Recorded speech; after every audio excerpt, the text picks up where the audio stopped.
Ok, braucam. Tātad man pielietot oksidēšanas pakāpes vielu sastādīšanā. Es domāju, ka visi bišķi nobijās, kas ir bināras vielas. Pareizi. Bināras vielas. Vai jūs zināt, kas ir bilingvāla izglītība? Bilingvāls. Cilvēks, kas zina divas valodas. Un bināras vielas ir vielas, kurām bi nozīmē to pašu. Divas vielas. Bināras vielas sastāv no diviem elementiem. Ir vēlams šo pierakstīt un mobīlo necelt ārā. Ja? Paldies. Bināras vielas sastāv no diviem elementiem. Ļoti labi. Pa lielam, vai jūs kādreiz esat uzdevuši sev jautājumu, kāpēc tāda formula kā H2O ir tāda, kāda viņa ir? Ja? Tātad, kāpēc H2O ir pareizi un H3O un H2O5 nav pareizas vielas? Un sanāk, to nosaka jūsu oksidēšanas pakāpes. Ja mēs paskatīsimies uz H2O, tad ūdeņradam kāda ir pozitīva oksidēšanas pakāpe, kur jūs mācījāties. Plus, skābeklim kāda ir oksidēšanas pakāpe, kuru jūs arī mācījāties mīnus. Jaunieši? -2. Jā. Un ziniet, ja mēs pa diagonāli nolaidīsim plusus un mīnusus, ja mēs paņemam H plusu, augšā ir H plus, skābeklim ir O mīnus, tātad kas notiks? Apakšā tev būs 2, tāpēc, ka tas nāk pa diagonāli. Un šeit mēs it kā liksim viennieku pareizi, jo šīs bija +1. Un šādā garā mums arī sanāk tā formula H2O. Ok, vai ir citi jautājumi? Nē. Toties principā to, kādas izskatās formulas, nosaka oksidēšanas pakāpe. Un tad oksidēšanas pakāpes mēs esam mācījušies ar jums atsevišķi. Ja kāds vēl nav pamācījies oksidēšanas pakāpes, lūdzu, noskatāmies visus mācību ierakstus par šo, jo bez tā nākošās stundas būs ļoti, ļoti sarežģītas. Ja? Es jūs vienkārši brīdinu, ka bez oksidēšanas pakāpēm vielu sastādīšanas un reakciju novienādošanas ķīmija nesāksies. Es zinu, ka dažreiz gribās kaut ko jautru, bet, kad mēs uztaisīsim bināras vielas, mēs varēsim aiziet un kaut ko spridzināt pagalmā, tāpēc, ka jūs zinat, ko jūs rakstat un ko jūs darat. Labi? Es apsolu, ka būs interesantas stundas, jā, bet man vajag, lai jūs iemācītos bināras vielas. Tikko ir laboratorijas darbs, ejam ārā, maisam visu ar visu, skatāmies, kā viņš smuki sadegs, spridzinās un vispārējais. Ok, sarunāts. Tātad bināras vielas. Principā, pirmais, ko es gribētu jūs iemācīt, tas ir savienojums litijs ar skābekli. Jā, rekur mums ir litijs, rekur mums ir skābeklis. Litijs un skābeklis. Nu, skatāmies, kāda ir oksidēšanas pakāpe litijam? Davai padomāsim. Litijs ar kādu oksidēšanas pakāpi mums ir? Nu, ko? Atveram periodisko tabulu. Jaunieši, visi paņem periodisko tabuliņu. Visi. Noteikti visi. Katram priekšā sava periodiskā tabuliņa. Atrodam, lūdzu, pirmajā stabiņā litiju. Atradāt litiju pirmajā stabiņā visi Li. Ja stabiņš ir pirmais, tad oksidēšanas pakāpe litijam būs kāda? +1. Ok. Ja mēs paņemsim un saliksim skābekli, skābeklim jābūt otram, skābeklim tad atrodam 6. stabiņā, 16 stabiņā atrodam skābekli un uzliekam uz tā pirkstu. Jā, un tad cik rūtiņus ir līdz labai tabulas malai? Malači, -2. Ok. Vai jums radās jautājums, kā saprast, kurš būs pirmais un kurš būs otrais? Laikam jānoskaidro, pareizi? Tātad secība. Tātad secības likums. Pirmais elements - metāls pēc iespējas ar plus oksidēšanas pakāpi. Ok. Otrais elements ir vienmēr nemetāls ar negatīvu oksidēšanas pakāpi. Pirmais elements ir metāls pēc iespējas ar plus, metāls pēc iespējas. Otrais elements ir vienmēr nemetāls ar mīnus oksidēšanas pakāpi. Labi, par šo mēs arī pamācīsimies, jā. Šobrīd es nedošu piemērus, kur ir divi nemetāli. Vispirms pamēģināsim sastādīt formulas starp metālu un nemetālu. Tāpēc arī šeit mums ir litijs ar plusu un skābeklis ar -2. Ok, tad kas veidosies? Mēs skābekļa -2 liekam zem litija, litijs 2, un litija vieninieku mēs liekam zem skābekļa. Toties, pa diagonāli mēs nolaižam oksidēšanas pakāpes. Tas ir skaidrs? Nu, nav tur matemātika, kvadrātu nevienādība, kvadrāta sakne, tur vēl kaut kas, ne? Šitais ir, absolūti clear. Skaties, tie cipariņi apakšā, tas ir skaits, tik gabali. Jo mīnusiņi un plusi tev saka lādiņu, tie mazie cipariņi apakšā, kurus starp citu ķīmijā mēs sauksim indeksi, ja? Viņi mēra gabalus. Tik gabali tev ir skābekļi, skābeklis, cik gabali tev ir litīs. Skaidrs? Es vēlāk pastāstīšu,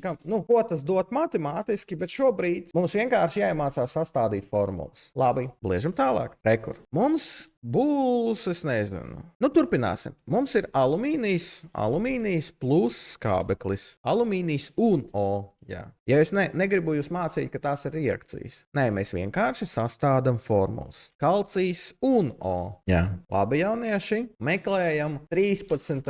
stabiņā vai 3A grupā alumīniju. AL. Lūdzu, atrodiet visi. Tad kāda būs oksidēšanas pakāpe alumīnijam šeit? Viennieka nebūs. Būs tikai 3. Tikai plus 3, jā. Jo alumīnijs ir taču metāls. Mīnusatiem arī nevar būt. Tātad alumīnijam ir plus 3. Ok. Un skābeklim tad jābūt -2. Vai secība mums ir pareiza? Vai secības likumu mēs piepildam šito? Jā. Alumīnijs ir priekšā, tāpēc, ka tas ir metāls. Kā mēs varam uzzināt, ka alumīnijs ir metāls? Baltā līnija, jā. Ja mēs paņemsim periodisko tabulu, kur ir, mums ir tā baltā līnija, kas atdala metālus no nemetāliem. Visi šie, kas ir zem tās baltās līnijas šeit, visi zem baltās līnijas ir metāli. Visi, kas virs baltās līnijas, ir nemetāli. Vienīgais izņēmums, kā vienmēr, ir ūdeņradis. Ūdeņradis ir nemetāls. Ok, liežam. Tātad, kā izskatīsies formula? Vai kāds jau var paredzēt? Al2, O3.